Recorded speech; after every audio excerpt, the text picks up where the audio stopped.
Salut à tous, on se retrouve à l'atelier de Dédé++ et de son fils Laurent pour les nouvelles modifications sur la S1. Comme indiqué dans le titre, j'ai investi dans un kit frein VMAX, 4 pistons, complet plug and play. C'est vraiment l'avantage de ce kit, c'est que tu l'achètes et il est prêt à être monté. Ouais, tu as les plaquettes qui sont livrées avec, les durites aviation,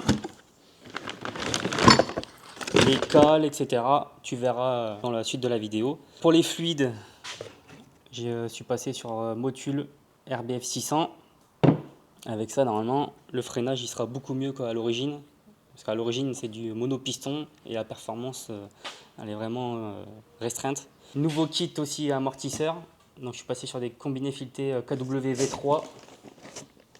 Donc, ça, tu peux les régler en hauteur. Tu as le réglage de la détente et aussi la compression basse et haute vitesse. Donc, ça, normalement, ça va bien changer le comportement de la voiture.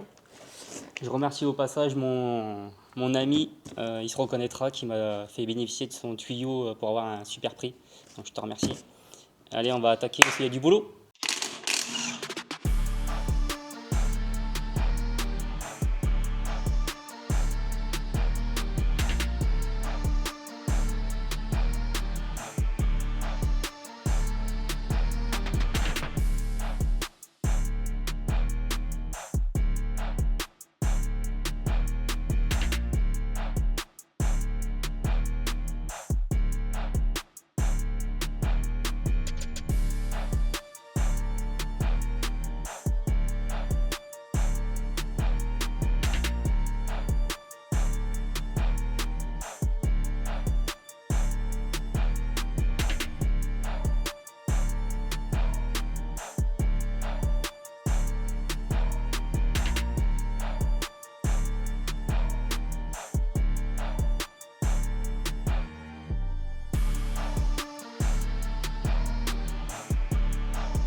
Les gars, 3 jours après le montage des pièces, je te fais un petit débrief.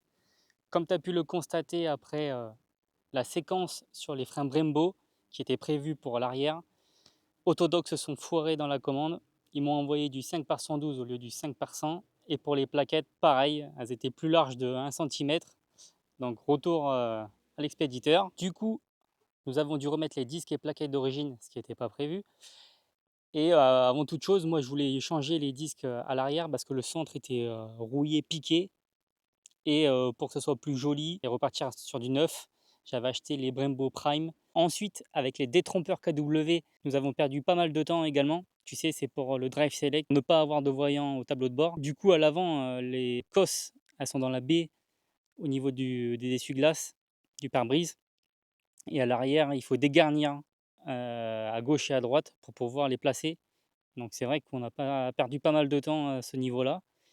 Mais bon, c'est fait et pour l'instant, ça marche bien. Pour terminer, nous avons ajusté la hauteur de caisse, effectué les réglages de dureté et nous avons posé les nouvelles jantes.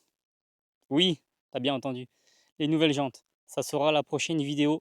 Donc pour ne rien rater, abonne-toi, active la cloche. Pour l'instant, j'effectue le rodage des freins VMAX. Je te ferai un retour rapidement, sûrement dans la prochaine vidéo du coup des jantes sur l'efficacité du freinage et le comportement des suspensions KW-V3.